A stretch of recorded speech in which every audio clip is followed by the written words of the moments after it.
Boa tarde, tudo bom, galera? Professor José Carlos Lemos, professor de História, Português e Literatura.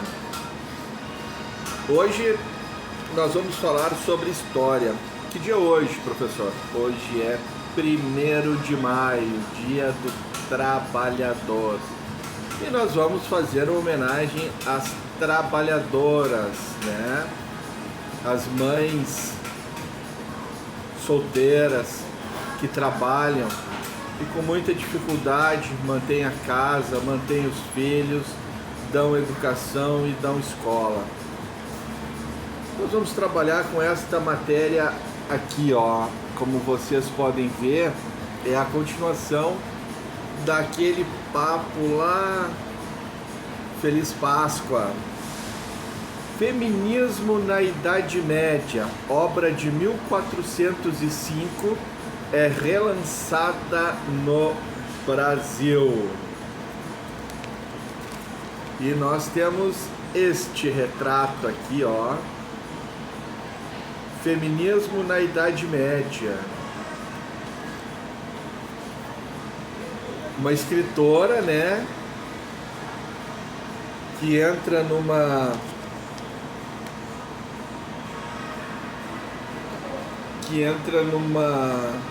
briga intelectual com outro escritor que usa de misoginia e, né, perpetua estereótipos negativos contra a mulher. Isso na Idade Média.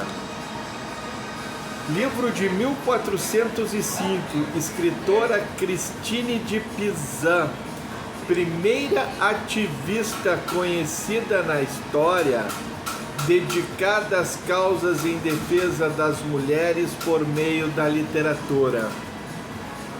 Galera, meninas do Casarão da Várzea, operárias, trabalhadoras deste 1º de maio, mães solteiras. Eu quero lembrar para vocês, quando eu fiz aquela matéria, os primeiros professores de Porto Alegre, eu falei sobre a primeira escola feminina, sobre a escola feminina de Porto Alegre, os seus prós e os seus contras. Então, se no início do século XIX havia pós e contras muito fortes para a instalação de uma escola feminina no município de Porto Alegre, vocês imaginam no século XV, século XIV, século XV, né? O que seria a educação feminina na Europa medieval? A Idade Média não foi marcada apenas pelas trevas. Em meio à escuridão científica, cultural e social, geralmente a sociedade à era medieval na Europa, importantes pontos de luz lutaram contra esse apagão humanístico e foram precursores de movimentos que perduraram até hoje, como o feminismo e os direitos das mulheres na sociedade. Um desses pontos iluminados é a robusta obra da escritora franco-italiana Christine de Pizan, que no período compreendido entre o final do século XIV e o começo do século XV, foi a responsável por levantar e discutir questões muito atuais, como a violência sexual contra as mulheres, o combate à misoginia praticada pelos homens e a igualdade de gênero masculino e feminino. Nascida em 1364 na italiana Veneza, Christine mudou-se ainda na infância para Paris, na França. Seu pai, o bolonhês Tommaso di Benvenuto da Pisano, era um avançado homem de ciências para sua época e tornou-se físico e médico na corte do rei Carlos V, o Sábio. A vivência familiar em um meio esclarecido do ponto de vista intelectual e rodeado de conhecimentos por meio de todos os lados certamente pesou muito na formação da pequena, já que naquele tempo o simples fato de uma mulher saber ler e escrever já era um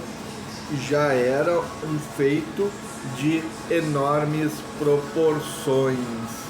Hoje eu tô na água tônica.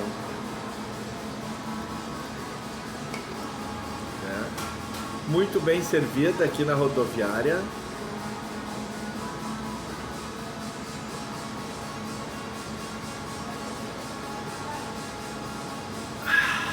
Delícia no Que Lanches, restaurante fantástico aqui. Vamos continuar com a bênção do nosso anjinho Miguel, que nos defende, que nos livra do mal, que nos cuida, né? Quando a filha completou 15 anos, Tommaso di Benvenuto escolheu para esposo dela o jovem Etienne do Castel, estudante de família nobre e secretário do rei. Apesar do costume dos casamentos arranjados entre praticamente dois adolescentes, foi uma união feliz, embora curta, como declarou a própria Christine em diversas ocasiões. O marido, que segundo a esposa, era uma pessoa bondosa, leal, doce e amorosa, né?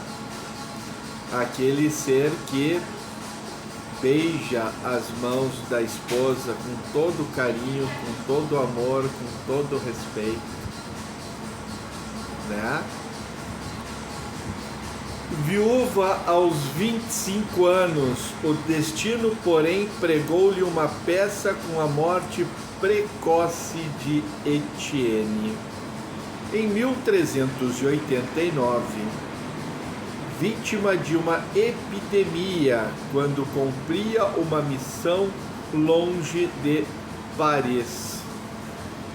Viúva, com apenas 25 anos e 3 filhos para criar, além da mãe idosa e de uma sobrinha, Christine recusou o caminho tradicional que levaria a um segundo casamento e passou a escrever e vender seus escritos para garantir o sustento da família.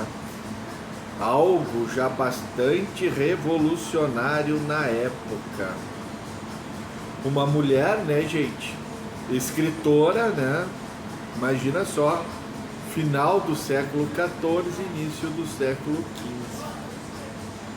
Para dar vazão ao negócio editorial, montou um pequeno ateliê, onde ela mantinha os copistas, pois ainda não tínhamos a imprensa, né, gente? Não tínhamos ainda, né? Gutenberg.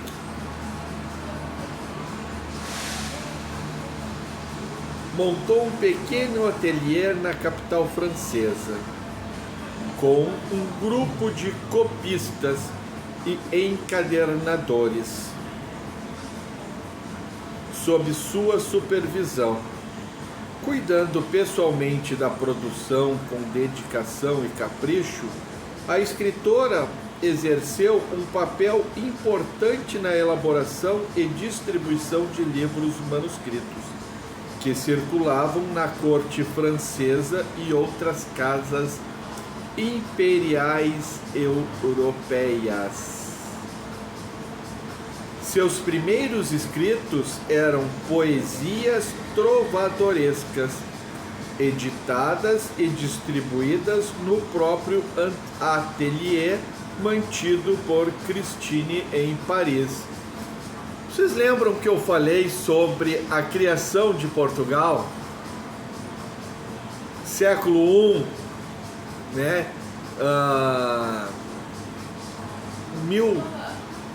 1100, 1090, por aí, a criação de Portugal.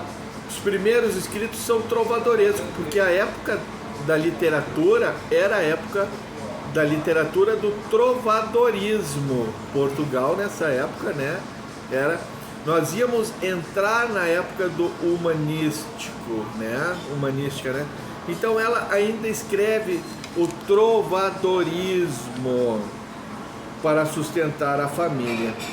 Com o tempo, a autora, historiadora, filósofa e editora começou a tecer reflexões mais profundas sobre filosofia política e moral, costumes e o papel das mulheres à época. Então, Christine de Pizan, né, ela começa a colocar em si esses ideais, né, e a questionar os costumes e o papel da mulher para a época do século XV, XIV. Ao recusar um segundo casamento, Christine passou a vender seus textos para sustentar a família. Trata-se de um trabalho que tornou precursora do feminismo e a primeira ativista conhecida na história dedicadas às causas em defesa das mulheres por meio da literatura. Ela ganhou fama ao acusar um célebre escritor de misoginia e de perpetuar estereótipos negativos contra a mulher. Então nós temos mais esta figura, mais este quadro, mais este desenho que eu quero apresentar para vocês. Qual o papel da mulher, né? Ela começa a se questionar. E nós, gente, hoje, na terceira fase da Revolução Feminista, na quarta fase da Revolução Industrial, qual o papel do operário? Qual o papel do trabalhador? Qual o papel da trabalhadora, da operária?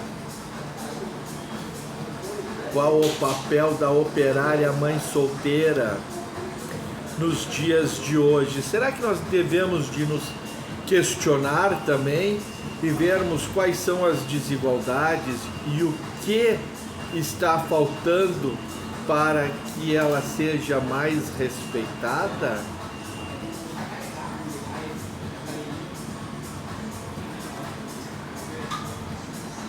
Com boa circulação na sociedade parisiense, a escritora ganhou notoriedade em 1401. Quero fazer um brinde do primeiro ano do século XV ao primeiro ano do século XIX, de 1401 a 1801, quando funda-se em Porto Alegre a primeira escola feminina.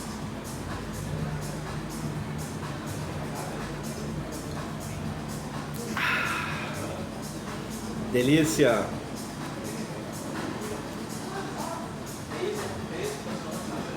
ao iniciar uma polêmica em torno de um poema muito difundido na época, Roman de la Rose de Jean de Meung.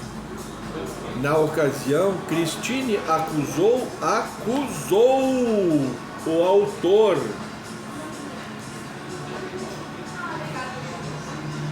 de misoginia, de perpetuar estereótipos negativos contra as mulheres em uma disputa que ficou conhecida como Querelle du Roman de la Rose. Querelle du Roman de la Rose. Querelle significa briga em francês. Nesse caso, é uma batalha intelectual. Gurias do Casarão da Várzea que estão assistindo esse vídeo, vocês estão entendendo? As operárias, as mulheres, as mães solteiras, neste 1º de maio, aquele abraço, aquela forte aguerrida na luta pela igualdade, pelos direitos, pois hoje, 1º de maio, é um dia de conquista dos trabalhadores, das trabalhadoras que muito mais tiveram que lutar por suas conquistas. Entre as obras de Christine, a principal, com o título traduzido para A Cidade das Mulheres, foi relançada no Brasil recentemente pela editora 34.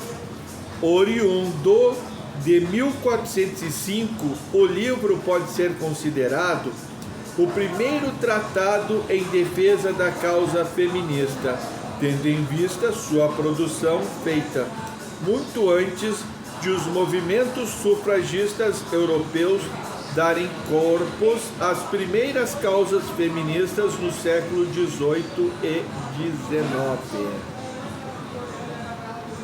Em um mundo atormentado pelas pestes e onde as mulheres não exerciam qualquer papel diferente da servidão aos pais, maridos e filhos, ou ficavam trancafiadas em algum convento, Christine desafiou o sistema e trouxe luz à importância da presença feminina na sociedade. Gente, eu vou encerrar por aqui, né? Tem muito mais ainda sobre a Christine de Pizan, né? A obra faz um contraponto ao domínio masculino e descreve uma cidade utópica construída por mulheres, a Cidade das Mulheres, escrita por Christine de Pizan entre 1404 e 1405. Obra é relançada no Brasil pela editora 34, com tradução de Jorge Henrique Bastos e introdução de Eric Hicks e Therese Mouriel. Ali, ó, gente, entendeu? Vou mostrar para vocês aqui, não sei se vai ficar muito bem ali, mas é isso aí. Esta foto aqui então retrata o livro dela, né? Cidade das Mulheres, né? E nesse 1º de maio então fica o meu forte abraço, o meu apoio às causas feministas. Me dirijo como ser feminista também, por lutar, por saber o que é ser feminista nesta sociedade.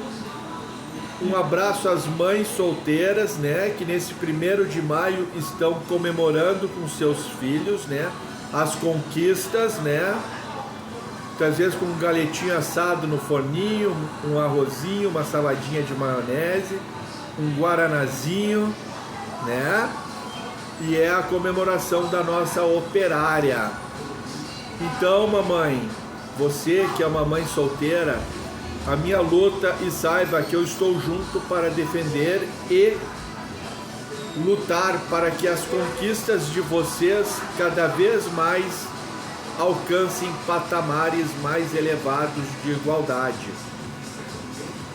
fica esta então a minha luta e o meu trabalho para este 1º de maio, Dia das Trabalhadoras, Dia dos Trabalhadores, Dias das Mães, né? Que muitas vezes são colocadas de forma muito desigual no local de trabalho. Então fica aí o meu apoio e a minha luta, né?